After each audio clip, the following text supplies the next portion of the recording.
Swap on the track right now.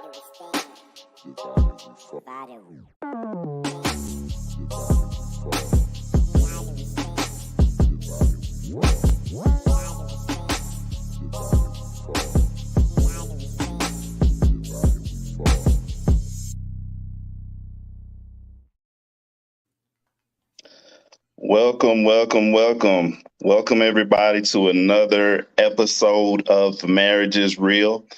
You are looking at the mobile edition of Marriage is Real tonight.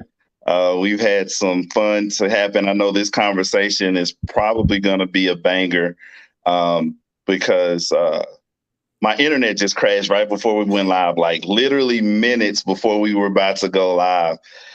Everything just crashed. I'm sitting here in front of my computer prepping and everything like that.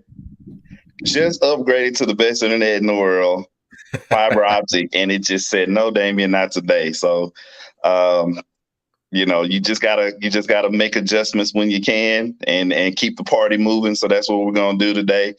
And so, as you can see, Jamie is not here right now, but it's cool because we're doing a man edition. We're in the man cave tonight, so we're going to have a great conversation with an amazing gentleman that's joining us tonight. I'm just going to tell you a little bit about him, and then we'll get started with everything. Tony Massey is a published author, award-winning poet, stage actor, and a public speaker. He was born and raised in Houston, where he currently resides. His books, Unsolicited Dating Advice from an Unqualified Source, and Like Boaz have been met with rave reviews. Tony is passionate about helping people reach their full potential by empowering and encouraging them to live a life with purpose and by teaching them to create and foster meaningful and healthy relationships. He believes that love, prosperity, and abundance are all promises of God that are just waiting for us to receive through faith, humility, and obedience. Tony's unique and dynamic delivery was crafted during his 20 plus years as a corporate training professional. Tony candidly opens the door to his life and allows readers and listeners to glean from experience-based expertise in relationships earned through lessons learned from his past mistakes. Tony delivers raw, passionate, authentic, and inspiring conversations. Tony is also the co-host of the Real Shop Talk, a show about topics from a male perspective. So without further ado, I would like to introduce the Tony Massey. Welcome to the show, brother. How you doing? I'm good, man. I appreciate it. It's funny hearing my bio being read while I'm really excited about being on the show, man. I'm a huge fan. I catch it every chance I get. I love the content, and so the opportunity to share this platform with you is definitely something I'm excited about. Awesome. And so, yeah, like I said, man, just thank you for taking time out your busy schedule to stop by and hang out with Marriage is Real, and just have a open, candid conversation about things, and that's what we're going to do tonight. Sounds good. All right, let's get it. So. It's been a lot of things going on, man. Yeah. You could have had so many things prepared to talk about, and then life happens and then situations happen, and it's like, oh, things just kind of write themselves. Yeah. I was thinking about that since we had talked about putting this together. So many things have happened that I figured the agenda would probably change.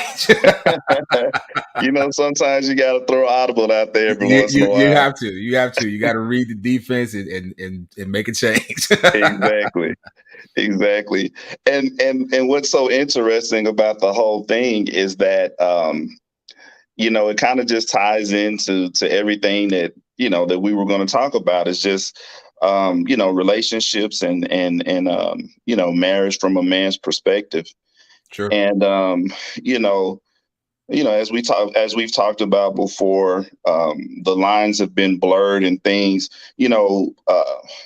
being masculine and traditional things have kind of changed over the years.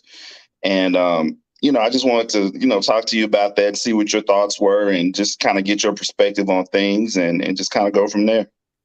Yeah, sounds good. So What do you think is probably the best way to describe manhood from a traditional standpoint? What would you think about that? So I'll be honest. I struggle with the concept of manhood, um, and referencing it to a time and a space, because Okay. we have evolved as people. Mm-hmm. Even in industry, we've gone from an agrarian society to industrial society to a technology society, and anything that doesn't grow and evolve eventually just dies away. It's Mm-hmm. like even technology. I have a record. I love listening to records Okay. on vinyl, but Okay. that's the only reason that still survived is because of nostalgia. Mm-hmm. It's people who enjoy that vinyl sound and enjoy, collecting albums and things like that. They're keeping that technology alive, but it's been replaced, 100 times over. CDs, now MP3s and streaming and all that good stuff. Mm-hmm. And so I think there's a lesson to be learned in that we can pull from from a nostalgic standpoint, some of the traditional roles of men or what makes a man. But if we rely on those as the definition of manhood, then I think we miss the boat. And what I mean by that is, I still very much believe in men being leaders. I very much believe in chivalry and the value of it. But I don't necessarily believe in the idea that, a man has to be a provider solely in his home. I don't necessarily believe that, leadership necessarily means that a man has the loudest or even the only voice in his home. Mm-hmm. I think that as we've evolved and women have really found their place in society and been allowed to, and when I say allow, I mean the constraints have been lifted and they've been allowed to progress in a way that's more commensurate with them being individuals as opposed to just being an extension of men. We as men have to make room for that. We Mm-hmm. can't expect our wives or women, period, to desire just to be a wife or just to be a mother, and their value be limited to those roles, Mm-hmm. because we see that they're more than that. Yeah. They're Supreme Court judges and vice presidents and Right. doctors and lawyers and all of these things. Right. And so if we keep them from that progress in the name of tradition, then Mm-hmm. we do not just ourselves a disservice, but our whole society, our communities. We do that a disservice. So to answer your question, I think that manhood varies for the man, but I think some of the basic tenets of manhood is leadership. I Mm-hmm. think that security, a man providing security is important. And when I say security, I mean physical, emotional, financial, spiritual security. Mm-hmm. Just that feeling of nothing is going to hurt me, or I'm not putting myself in harm's way by attaching myself to you. It's like if you and I are about to go to the club, we have an understanding that if it goes down, we got each other's back. So I Right. feel secure entering into certain spaces. But if I'm with someone who's like, hey, like I'm not getting involved, then I don't feel secure, right? And it's not so much that I feel like you're gonna hurt me. I just don't feel like you're in this with me. And Mm-hmm. so I think that the other part of manhood is understanding that we have more of an impact on future generations Yeah. than we truly understand. Like we have the ability to shape what our future looks like as men. And Mm-hmm. when we become hands off and we walk away from those responsibilities, or we decide that those responsibilities are not a priority, Mm-hmm. then we end up with a bunch of young boys Mm-hmm. trying to figure it out. And they Mm-hmm. they will listen to the loudest voice in the room, even if that voice is patently wrong. And Mm-hmm. so I think accountability is Yeah. a huge trait of manhood, and we should be seeking opportunities to be accountable instead of shirking Yeah. those opportunities because we don't want to take blame. And to me, blame and accountability are two very different things. I can be Yeah. accountable for something that's not my fault. but it is my problem. You know what I Yeah. mean? Yeah. So that to me, that's accountability. So to me, that those are the tenets, the basic tenets of manhood. Now, when it comes to the roles of a man, I think that has to be decided on the individual. And I think that we have to look to the people that, those paternalistic mentors that serve us well, to Hmm. look at those men and say, okay, what does being a man mean? Yeah. And I think those are very, very good points. And I think what we're seeing in today's world, and as things change, I think we're seeing a hybrid brand of manhood, where we want all of the benefits of being a man, have sex with me, cook my dinner, wash my drawers, do all these things, but we don't want the responsibility that comes along with being a man. And one of the things that I think, or I see, is that uh, we shirk the part about it being sacrificial leadership. Right. Sacrificial servanthood is what it is. And I always liken it to a man being a CEO.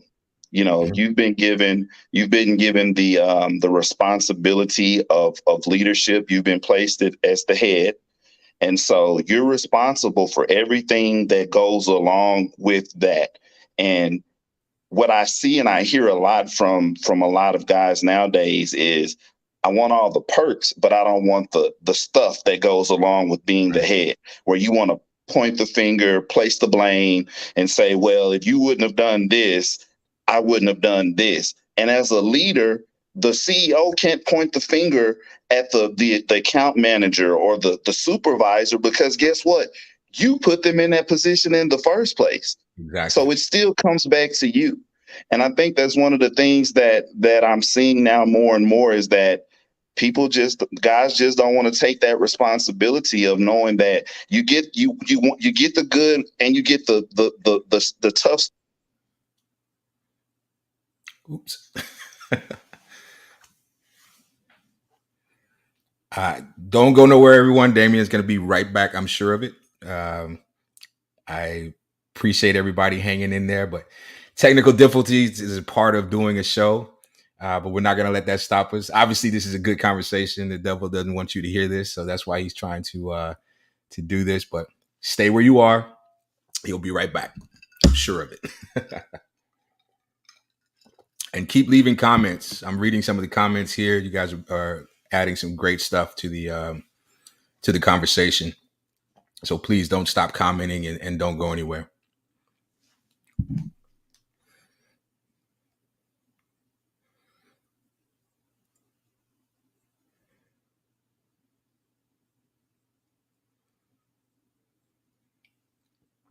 Exactly, Chris. Chris said that the stream. Chris Davis said the stream can't handle the truth. I agree. I sometimes when you're dropping knowledge bombs like this, it definitely ends up in a situation where somebody somewhere don't want you to hear this stuff. You see, Valiant Thor said the government stepped in and destroyed the natural order by telling women that regardless of who they choose to reproduce with, we will provide you with finances, housing, food stamps, daycare, etc. I agree with you that we as a community did not do ourselves any favors by shifting the responsibility of raising our families and governing our communities to the government. Um, it's hard for me to be critical of the people who made that decision at that time, because you know sometimes you have to do what you have to do. So but we do have the benefit of hindsight. We got to see it, the end result. But I'm sure when those decisions were made, the thought process wasn't, hey, let's just let the government take care of it. I think people did what they needed to do in that time, but hopefully we've learned that lesson, and we can make decisions about, the fact that, hey, we don't need assistance. There we go. I was just trying to hold it down till you got back, bro. I'm telling you, man. This has never happened before. My phone overheated and it crashed. I'm like, are you Bro, kidding me? it's too much truth, man. This truth is burning up the internet. Yeah, I don't know what the heck is going on. What were you saying? No, I was just kind of reading some of the comments, just trying to interact with the audience so they didn't Okay. bounce. And so Valiant Thor was talking about how he was referencing how in the 60s we saw that huge shift where, the government kind of stepped in and started raising our families. And, we as men relinquished the rights and responsibilities of being the head of our houses. And of course, I don't think it's all on men. I think that there was no real consequence for having children out of wedlock. And again, that's a very nuanced conversation. It's not one that I'm almost always comfortable with having, because again, we're talking about blame. It's so easy to say, well, women just having babies with anybody and blah blah blah blah blah. But Yeah. at the same time, nobody has created a baby by themselves. It takes two. So we have to. And then when you talk about leadership, what part do you play, not just in the creation, but in raising the child as well? Right. And to me, that's the conversation I think as men we should have. Yeah. And I'll be honest with you, like when we have these conversations on the Real Shop Talk, I love for men to just talk about our communities, our families, and not even bring up women, right? Where we come up with we already know the problems. We've discussed the problems in nauseum. We know the issues. We know all of the stuff. Where are the solutions? How do we fix this? How do Right. we move forward and do something different and get a different result? And I feel like right now we are in this season where everyone just wants to point blame. Well, if you didn't do this or if you didn't do that. Right. And I think as leaders, and you were using and I think the analogy of a CEO is perfect, because a lot of times CEOs don't even have a real background in the industry of the company that they're leading. Wow. Because they're not there to lead, they're not there to be a technical expert for AT&T or for, Microsoft or for McDonald's. They didn't come up through the ranks. Mm-hmm. They were hired because of their leadership ability, of their decision-making ability, of their willingness to say, if this thing goes bad, it's on me. Yeah. I'll take the blame. Yeah. Because like you said, if a company does something that has a catastrophic, result, the first thing they do is fire the CEO. It's like a football, the quarterback could have a horrible year. Yeah. The coach is going to get fired if the team Coach is doesn't gone. perform, and he's not even on the field. Yeah. But that's how leadership works. So Right. when you're hoisting the trophy, the first person that gets the trophy in the Super Bowl is the owner, which is crazy to me because, again, not on the field. Second Right. person is the coach. Yeah. Again, didn't play a down of football, but these Right. are the first people who get to hoist the trophy, and then it goes to the players. But on the flip side, if you lose the Super Bowl, first person on the chopping block is that coach. It's the coach. So that, to me, that's how leadership works. You have to be willing to, if you're going to enjoy, like you said, the privileges, then you have to be willing to take all the stuff that comes along with it. Right. And you have to start deciding what is a privilege, especially of marriage. I love the concept of a servant leader, because that's how I see myself. Right. I'm blessed to be in a marriage, and this is not my first marriage, but I'm blessed to be in a marriage where we don't have to have conversations about roles and responsibilities, because we do for one another what needs to be done. And I'm not concerned about my wife doing things that are traditional to her role. I want her to do the things that make me feel loved and make me feel, cared for and taken care of. So I have a whole website and TikTok page and Instagram page on cooking. You know what I mean? I love to cook. So my wife doesn't need to cook to show me that she loves me. You know what I mean? She can just do those things that I don't necessarily enjoy doing myself. Oh, we lost him again. Man, I'm telling you, this is some fire right here. Somebody does not want to hear this, man. Y'all hang in there. Damien's going to be right back. Please don't go nowhere. I'll go back to the comments. Let's see. Heaven Pinson says, when the men/fathers don't show up, thank God that the government is there to pick up the slack. Else it would be terrible.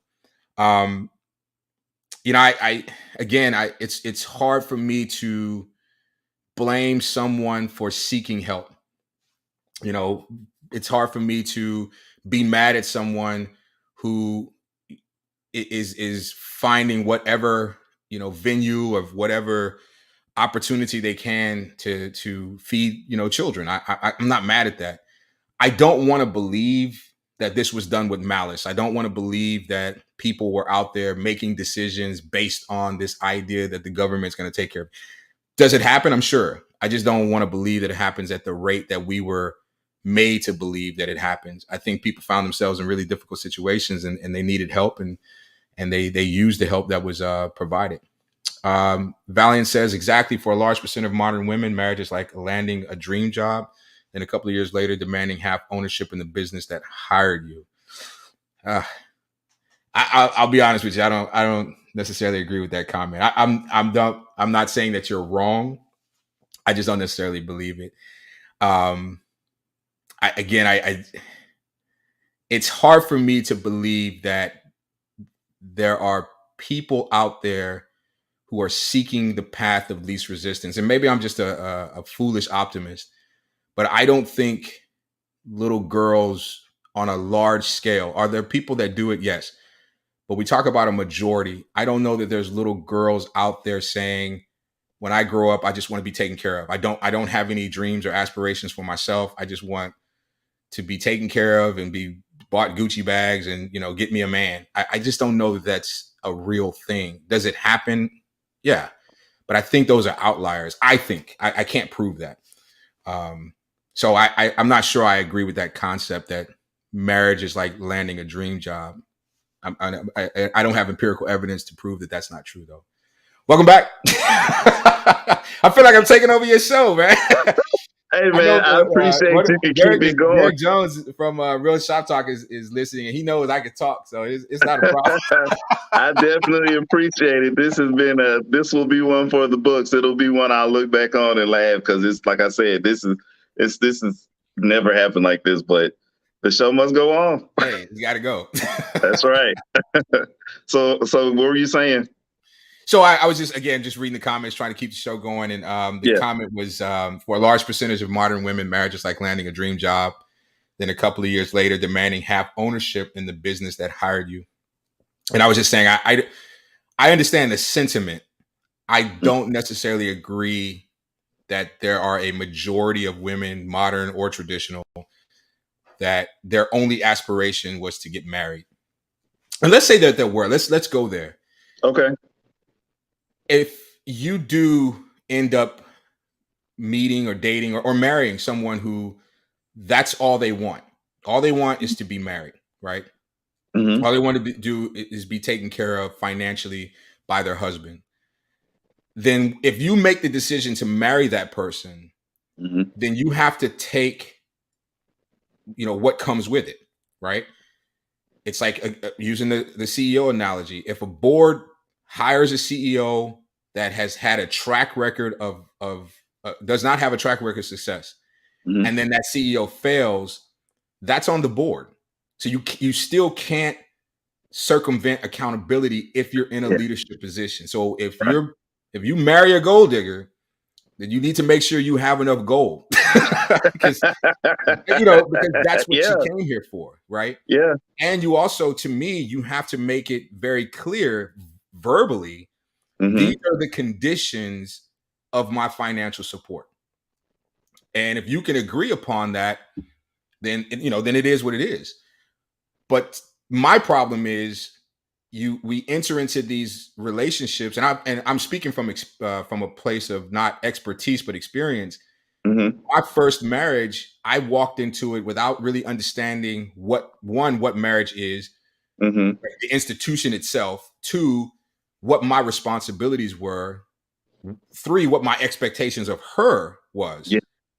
And so as we're going through this process and learning this together, I'm realizing I don't want to be married. I don't want to be a husband. Mm-hmm. I want to still be out in these streets. Mm-hmm. And instead of just saying, hey, look, I made a mistake. I love you and I like being with you, but this level of responsibility is too much for me. And the fact that you're the only person that I can be with is not something that I'm comfortable with. Instead of having that conversation and giving her a choice, Yeah. instead I made the choice for her Mm-hmm. and started acting in the antithesis of what, I started acting like a single man, Mm-hmm. and then became, indignant when she had the nerve to say, I don't like this, and then used the positive things that I was doing as Mm-hmm. justification for all the negative things I was doing. But Mm-hmm. had I had the courage to just say, I signed my name to a piece of paper that I didn't read. Mm-hmm. Let me ask you a I'm question. still responsible though. Go ahead. I'm So sorry. let me ask you this: how, if you don't mind me asking, how old were you when you got married? I was 19. Okay, so Yeah, let me ask you this: sure. did you have at that time? Did you have the language, or would you have? Did you know how to have that conversation? Do you think you could have had that conversation then? No, I was too afraid. I was too afraid of consequences. Okay. And so I did not want, I enjoyed the comforts of marriage. Mm-hmm. I enjoyed those times where, you know, we, I enjoyed the part of marriage that feels like dating. And Okay. then I'll be honest, I found myself financially obligated to my marriage where Mm-hmm. we made some bad financial decisions. Mm-hmm. And so I couldn't afford to walk away. And then we had a child, and I Okay. didn't want to be my father. I wanted to be a better man than he was. And so Yeah. I had all of these reasons to stay in the marriage, except for I want to be here. You know, that was the Gotcha. only that was the one reason that I didn't have. So all of these other reasons that I'm doing this, and so it started to feel obligatory. It started to feel like I had to be there, and then it Mm-hmm. started to feel like a sacrifice. So I felt justified in dipping out and doing things that I wasn't supposed to do because I felt like, hey, look, I don't even want to be here yet. I'm bringing my paycheck home. I'm taking care of my kid. I'm doing all these other stuff, and so on Mm-hmm. some level, I convinced myself I've earned the right to go out and do these things that I have not given you the opportunity to decide if you're okay with. Yeah. And again, I was not mature enough to understand that she deserved an opportunity to say, you know what, if that's what you want to do, I, I don't I don't want to be a part of that. Mm-hmm. And so all I could focus on is what I had to lose. And here's the other thing. I didn't think I'd get caught. I was truly under the foolish delusion that I could pull this off and not get caught. Yeah. And that's why I wrote the book, A Man's Guide to a Successful Affair. And it's tongue in cheek. There is no such thing as a successful affair. Yeah. Um, but the idea was you're gonna get caught. And it isn't because you're not covering your tracks. It's not because you're not smart enough. It's not Mm-hmm. because you're not devious enough. It's because you're involving other people. Yeah. You're involving, Yeah. you That's know, good. not just yourself and your wife, but the other woman too. And Mm-hmm. this idea that we can separate emotions from physical attachments is ridiculous because it takes a lot of emotional investment to even enjoy sex. You know, Mm-hmm. to even for that to even be a pleasurable experience, there has to be some level of emotional, a connection, even if it's a small one. Yeah. Um, and then I dated the woman that I was cheating with. I pursued her, I courted her, I treated her like a girlfriend. And Mm-hmm. so now I'm living in this very dichotomous duality where there Mm-hmm. are two women who believe that they have ownership of my heart. And I allowed them both to believe that, one by lying about the existence of the other, and two about lying about the tensile strength of my marriage. And so Mm-hmm. once you start practicing in deception, the Yeah. truth has this way of just finding itself, you know, it shows up, man, Yeah. And then when I got caught, instead of again taking responsibility, taking accountability, that's when I start pointing fingers. Well, you don't want to do this, and you don't want, what am I supposed to do? Where am I supposed to go to get it? Blah blah blah blah. not taking into account that I didn't create an environment where my wife would want to be physically, I expressive get with it. me. Mm-hmm. I severed those ties. I was distant. I was cold.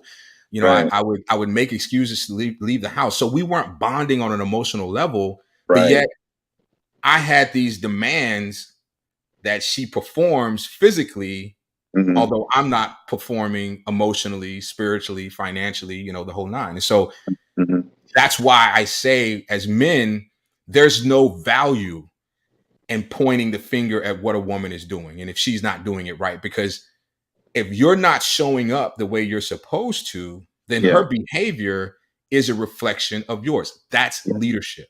Yeah, absolutely. If your boss comes in late every day, he Yeah. cannot expect you to be on time. Right. You can't. Right. Because he won't know that if you're there, as long as you're there before him, he won't know what time you got in because he was late. Exactly. But as men, sometimes we approach women with this idea that I want you to do something that I'm not willing to do, and that's be responsible for the things that you said you were going to do. And ultimately, I want, especially young men, Mm-hmm. I want young men to understand that. And ladies, if I'm lying, please say so in the comments. At the end of the day, you don't have to be perfect. You don't have to be anything more than you are. All you have to do at the end of the day is do what you said you were going to do. That's it.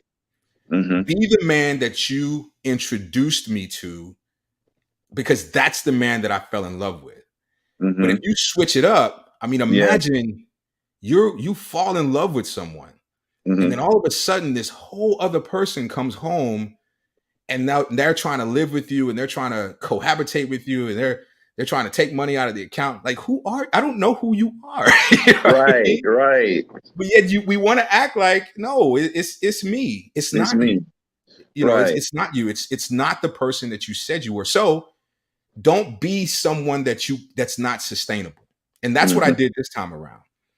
This time around, and it took me finding me. That was the key. My first marriage was ruined not because of my actions, but because I never took the time to find me and deal with my stuff. Yeah. That's accountability. Did she have a part to play? Sure. But had I played my part, then hers would have been minimized. Right. And the thing that I've come to know is that there's plenty of work that you can do on yourself. Just like it talks about in the Bible, you're telling the other person about the speck in your eye and their eye, but you have a log in your eye. Absolutely. There is enough self-work that you can do within your marriage that's going to benefit the relationship as a whole. Absolutely. So if you're taking the time to do the work, because this is the thing, man, you. I know me. I know the areas where I'm not stellar. Let's just say that. I know my habits. I know the things that I make excuses for myself about. And because I know those things, that's enough for me to work on. And like you said earlier, I believe that your wife is a reflection of you. So what are you reflecting? What are you giving her to see? What are you giving her to look at and to be drawn to? There's plenty of things that that you can do. And again, I think you said the best word that is missing from everything that you hear nowadays is accountability. It is. That has just fallen by the wayside. And if you cannot, in my opinion, you cannot be a leader, a real leader. Let me say that. You could have a position, but you can't be a real leader without accountability. And that's one of the beautiful things that I like about that I appreciate about being married is that there is some type of accountability. Because one thing I know about me and as being a man, giving over to your own devices, you could run amok. Oh my God. You know what I'm saying? You can be out here. And Jamie, and I tell Jamie all the time, she kind of cringes sometimes when I say it, but the hunter instinct never goes away. It doesn't. and it's so important to know that I've got to stay accountable. I've got to know you can't just go out all night long and do whatever with whomever and think it's going to be okay. There needs to be some types of, we all need checks and balances. And if Yeah. you don't have checks and balances, you and just again, here I go with the Bible and stuff. There's no good thing that dwells in the flesh. None. It wants, like Bill Cosby used to say, it wants the filth and flooring all the time, and it's and it's so unquenchable. Right. Lust is such an unquenchable thing, and if you don't have any way or any reason to be accountable, that is a big way that you will end up in self-destruction. Absolutely. And what's key to me is you not only have to be accountable to your partner and yourself, but I truly believe you have to be accountable to something that is bigger than both of you. You know? So I'm accountable to 4 entities. God Okay. Mm-hmm. is first. My Okay. marriage is second. The sanctity of my marriage, I am accountable to it. My Mm-hmm. wife, and then myself. And so Mm-hmm. if I fail God, I fail my marriage, I fail my wife, and I fail myself, then that's 4 levels of accountability that I've come short. Wow. And all 4 of those I have to face. I will Mm-hmm. eventually have to face God. I Mm-hmm. will have to face the end or the dissolvement of my marriage, or even the fundamental change of my marriage. Because marriage is like like a vase, or like this glass. You know what I mean? If I Mm-hmm. break this glass, even if I find all the pieces and glue it back together, this Mm-hmm. glass will never have the integrity that it has right now to hold fluid. It's Right. gonna leak. Even though Right. everything is put back together, the integrity of the glass is gonna always be changed. And Yeah. so I can't break it. I have to protect it. And then I Mm-hmm. have to be that accountability to my wife. She's never going to look at me the same. Right now, I have the luxury of her trust. And when Yeah. I Oh, tell that's you, good. Luxury. and you know this better than anyone, Mm-hmm. when a woman trusts you and puts her faith not in you as a person, but in your ability to do what you said you were going to do, to be, if my wife asks me, "Where are you?" and she can trust that my answer is honest, Mm-hmm. because I'm where I said I was going to be, wherever that Yeah. is, doing what I Yeah. said I was going to be doing, Yeah. then that gives her that security I was talking about. And then Right. finally, I have to face me. And I'm gonna tell Yeah. you, man, when I got divorced and I finally did the work, went to therapy, dealt with my childhood trauma, dealt with the trauma that I experienced in the military, and really just took accountability. It was a devastating endeavor, because I had to look in the mirror and say, "You did this," and Mm. that was worse than her tears, because eventually she walked away and started a whole new life, but I was still Wow. left here with me, trying Mm-hmm. to reconcile that this is who I am. This is the type of man that I am. And it made it worse is I have a son. And so now all of the feelings that I have about my father, I'm now, instead of breaking that generational curse and being the difference, I just followed the script. And so I had no Wow. choice but to be honest with him and teach him through my mistakes, through my experiences, through and be honest with him about the consequences. Because I think that's the thing. Like, Mm-hmm. I teach my son, beyond the concept of morality, because to me, morality is a very fluid thing. I believe Mm-hmm. in what is good and bad based on my biblical, upbringing, my Christian faith, my Christian beliefs. But outside of that, the concept of morality is very fluid. And I'll give you an example. There was a time in this country, not very long ago, that marrying a 12-year-old girl, not a big thing, not an issue. As a matter of fact, if you turned 16 and you weren't married, you were considered an old maid. Not now. Wow. I mean, now that's considered immoral, right? So that's what I mean by the fluidity Right. of morality. But the one thing that does not change is consequences.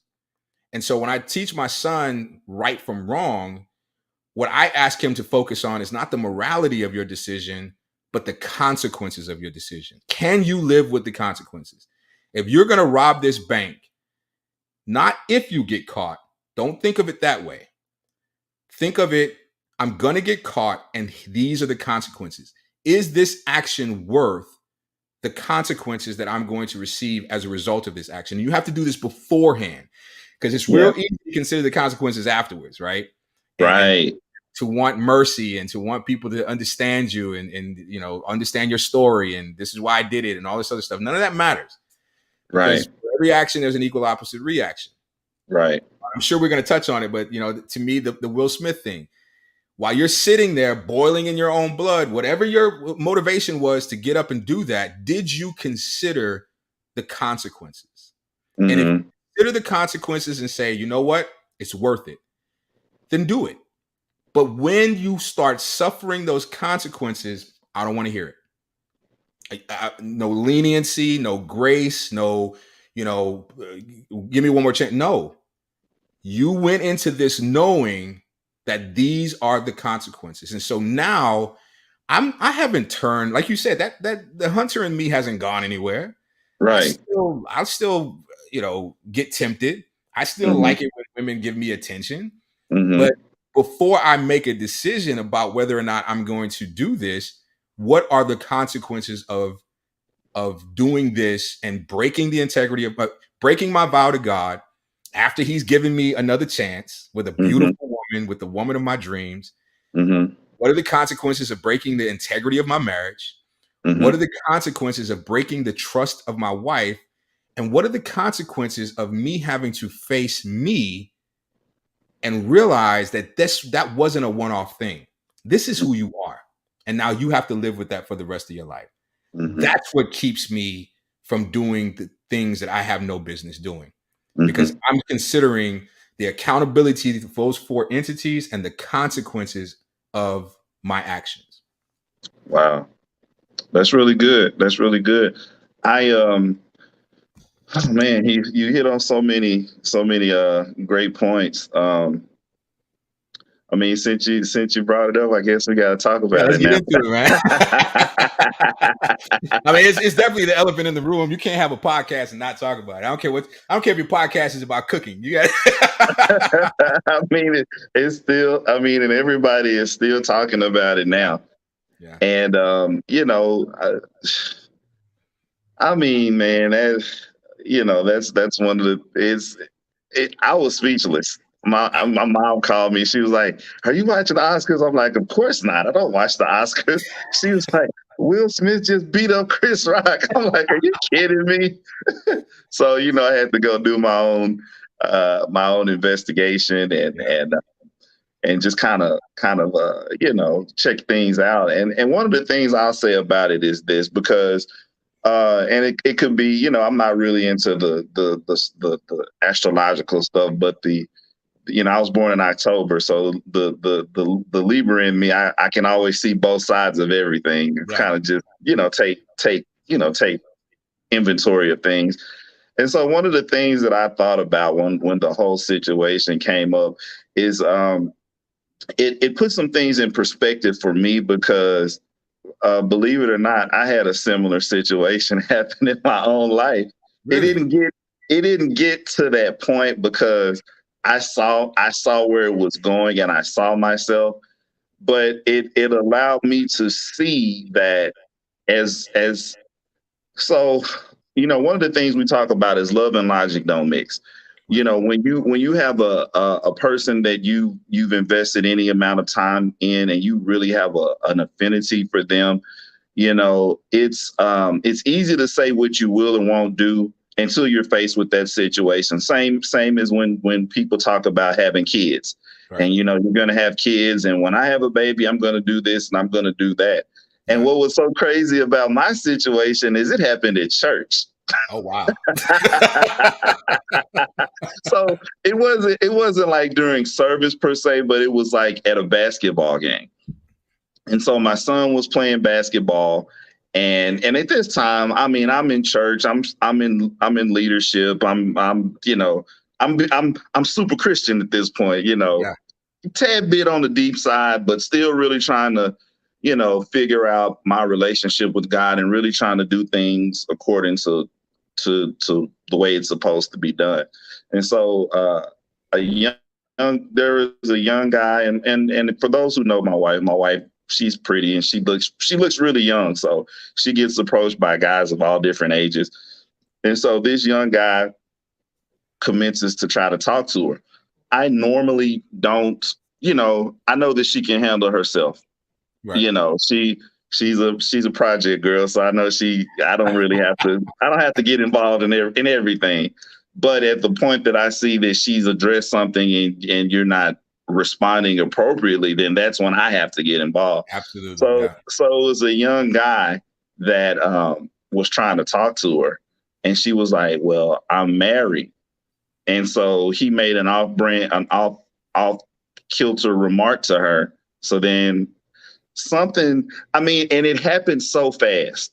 I'm a person, I keep my wits about me Right. 100% of the time, and it's the same thing that I teach my son. I always think, before you do this thing, you think 3 steps ahead of this decision and this thing that you're about to do, because, and especially as a Black man, we don't always get the ability to get a do-over. Right. Sometimes we're criminalized just by the way that we look. And that's Absolutely. something that I try to drive home with him. So he makes his little comment, and then just I didn't even think about it, because I grew up in the hood, so I have some hood tendencies as well. Right. And so when he said what he said, the reaction that came out of me and what I said, I started looking around like, who said that? and I knew it was serious, because the women that were working the basketball game, they got up and started running. Wow. And when I saw the reaction to me, and I'm Mr. Leader at the church or whatever, Mr. Servant Man, I was like, I caught myself, and I was like, uh-oh, let me stop this before this goes further than it Right. really could. And so what it did for me, when that whole situation came up, it gave me and again, I'll say I don't condone what Will did. Of course not. You Right. don't just do that. But I understood. Yeah. And I understood. I'm like, when it comes to my wife, there's just something that rises up in me that it's not always, it had in the past, it hadn't been good. So Right. I understood it. I didn't agree with it, but I understood it. And just, even thinking about Chris Rock and his family and what that probably did, and what they saw and what they experienced. And this is one of my coin sayings that I hear. And I say all the time is, leave people alone. Leave people alone. You don't, and this is the thing, I think we put so much responsibility on other people and how they react to what we do, when you don't know what that Right. person is going through. And, you hear so many people and a whole lot of comedians saying, oh, it was a mild joke. We don't get to tell anybody what that was and how that affected them. You know what Yep. I'm saying? Like that could have been a trigger. That could have Right. been a trigger for her. And we don't get, it's just like, oh, you punch me in my stomach and say, oh, that didn't hurt. Well, it hurt me. Right. You know Right. what I'm saying?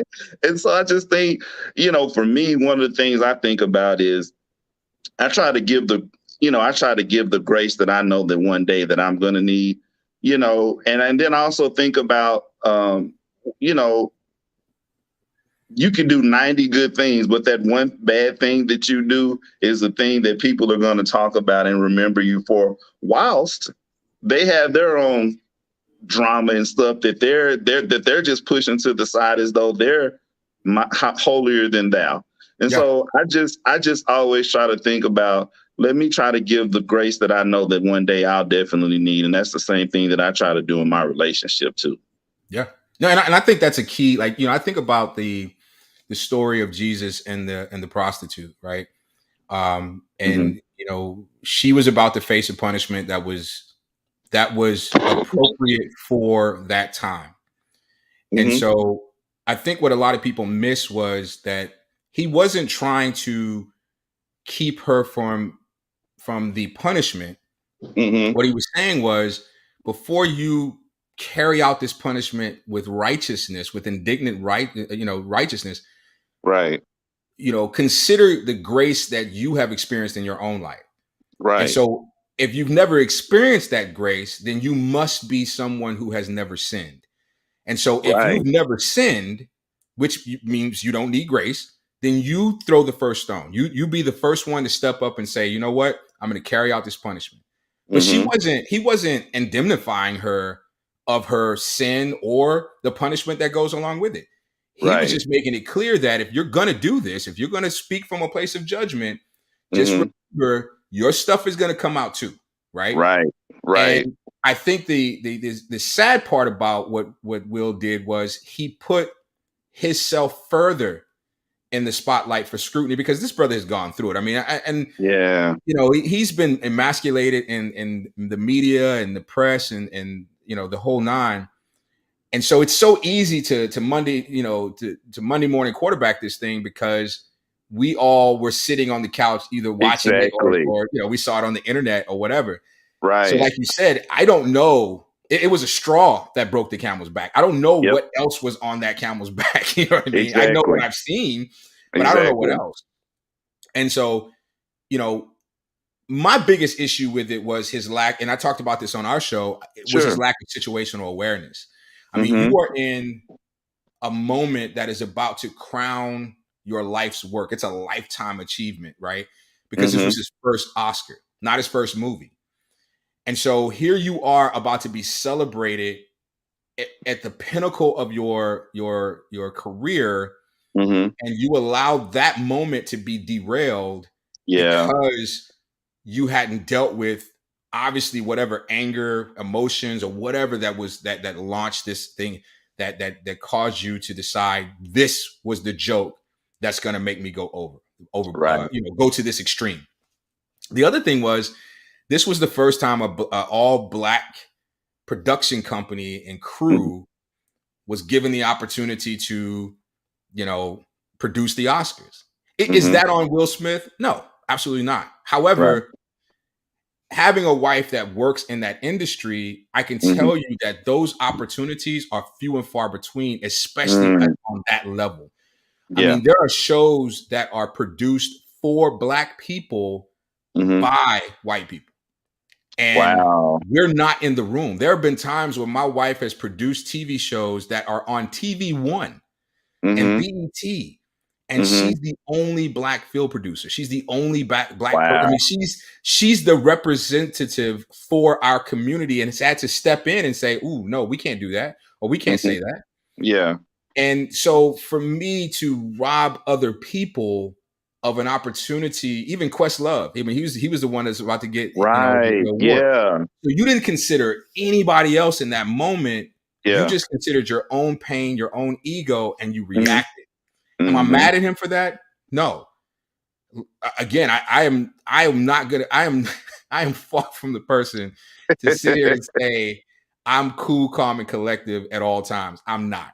Right. I remember my wife and I were going somewhere when we live in Atlanta, and this dude ran a stop sign and almost hit my car on her side. Oh boy! And when I tell you, I got out my car and lost it because all I could think about was, and I even said this: you were about to hit my wife, not my car, not I don't care about that. You put my wife in harm's way. And I don't play about mine. I just don't. Period. And I wish I was more mature in that area, but I'm not. And it's because of my intense love and respect for her and my desire to protect her. Absolutely. And so I get the desire to protect your wife in that moment. Yeah. But you also have to consider the totality of your situation. And I thank God that my wife rolled the window down and was like, get back in this car. Yeah. And reminded me of who I am. Yeah. Where I'm at, what are the consequences? Yes, he was wrong, but if you get out of this car and start beating somebody up, you're going to jail. That's the best case scenario. You get shot, That's what I was going to say. Pistol could come out real fast. Right. And I'm okay. That's the thing that she reminded me of. I'm fine. So you're not defending me. You're not protecting me. You are reacting to what could have happened. Yeah. Right? And so when I look at the Will Smith thing, it's like, was Jada in physical harm's way? Right. No. So did it really require a physical response? No. Yeah. So all that aside, Yeah. if I do have a critique, I'm willing to look past the slap. I'm willing to look past the overreaction. I'm willing to look past all of that. What I'm not willing to look past, and what I really feel strongly about, is the fact that when cooler heads prevailed, he missed the opportunity to apologize and make this about what it really was. He apologized to the Academy. He apologized to, the Williams. He didn't apologize to Chris. And when you say emasculate for a grown man to slap another man. Yeah, man. We all know what that means. Hey, at least punch me. Right, punch me. Punch me. Don't slap me. Don't slap me. And what's worse is they have video of Chris having to stay there and play it all out. And so here he is, just got slapped. His face is still burning, and there's cameras in his face.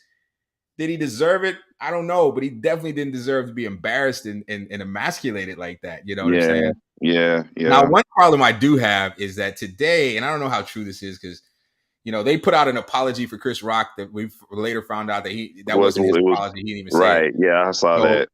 I'm afraid to react to it because I don't know how true it is. But apparently, Jada didn't make an official comment, but she did say something to the effect of that she was disappointed in Will and that he overreacted, and then said, "I'm not the type of woman that needs to be protected." I was if that is her statement, I'm very disappointed in that. Because the narrative has been protect Black women. Yes. And for her to say, I don't need your protection, and I hope women can understand this. As men, some men, not all Black men believe that all Black women should be protected. Let's be clear. Right. But some of us actually do. But then when you say, I don't need you to protect me, then you put us in this conundrum. Yep. Because now we don't know when to protect and when not to.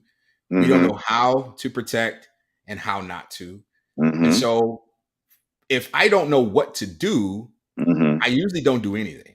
Yep. Now, is that an excuse? No. But it is a condition of the confusion of the message. Right. And so, and I can't blame Black women completely, because for a long time, Malcolm X was right. The most disrespected, unprotected person on the planet is Black women. And so again, going back to what we started the conversation with, accountability, the feeling of being unprotected, the feeling that some Black women have about being unprotected, as Black men, we have to own some of that. Because we do not have a good track record in protecting our sisters and treating our sisters like they are they shouldn't be touched. They shouldn't be approached. They shouldn't be, we've objectified them. We've disrespected them publicly. We've not been very good stewards of the women's in our lives. We've walked out on them. We've cheated on them. Not all of us, but we've not done a good job as a collective. Yeah. To the point where white men, Black men were literally murdered for looking at white women, whistling at white women, just thinking about them. You know what I mean? Yeah. But historically, we don't have a track record of having that same level of ownership. As a matter of fact, we've been very exploitive and then blame them for our exploitation. That part I think is unfair. So I think that a lot of Black women who reacted to the Will Smith thing in a positive way and said, yeah, right on, it's because they're so used to seeing Black women disrespected and not protected. Wow.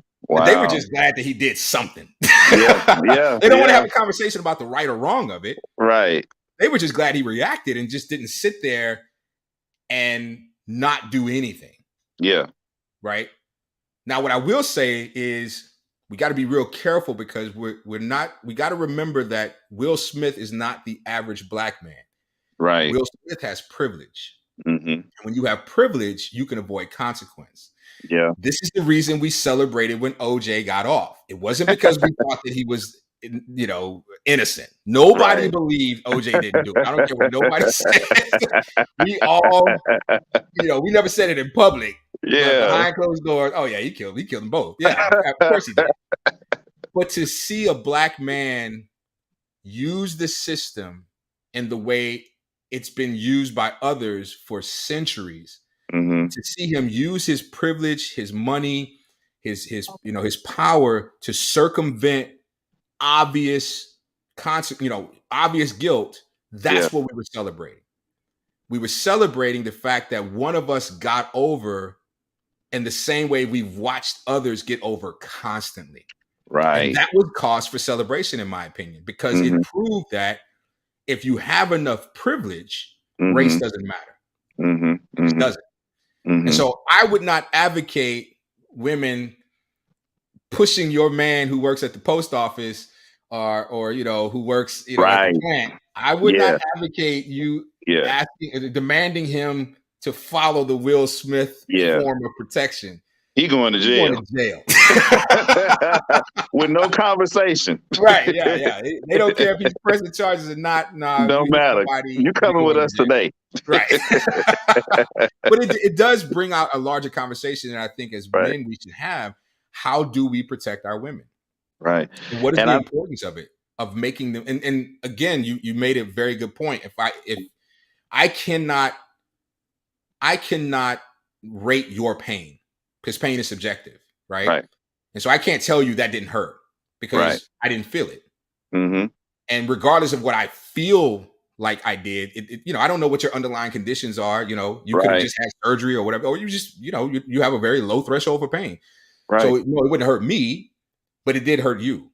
Mm-hmm. And so when we're looking at protecting Black women, we cannot put a limit on their pain.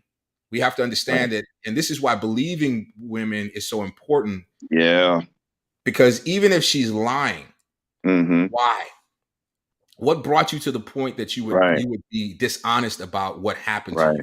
There's still something there that needs to be investigated. There's still something there that needs to be dealt with. Right. And it could be that you feel, disenfranchised because of the objectification, of the misogyny, of the, of just feeling like you're nothing. And so as men, we have a responsibility, again, accountability, if we're going to be leaders and of what can we do to make you feel protected? Right. Having a conversation. Have that conversation. And I have that conversation with my wife. Yeah. Because I don't want to overstep my bounds and I don't want to take her power away from her because she's a whole person. Right. And she deserves to be, autonomous and have agency over not just her body, but who she is. And I don't want to treat her like a porcelain doll because my wife is very strong. Right. But at the same time, I don't want her to feel like she's out in the world alone without protection.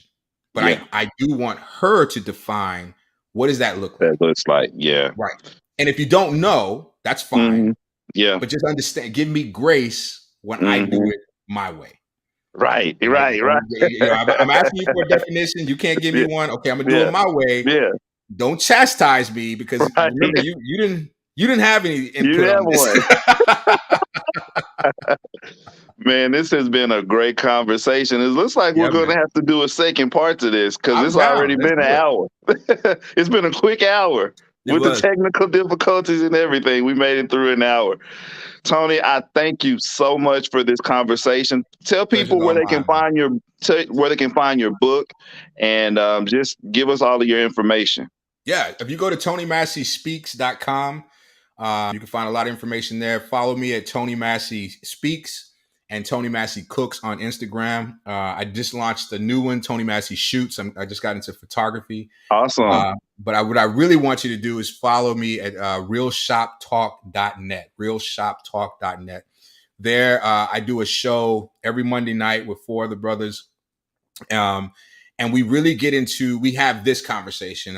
We just, from a male's perspective, we don't always agree. We come from different walks of life, Mhm.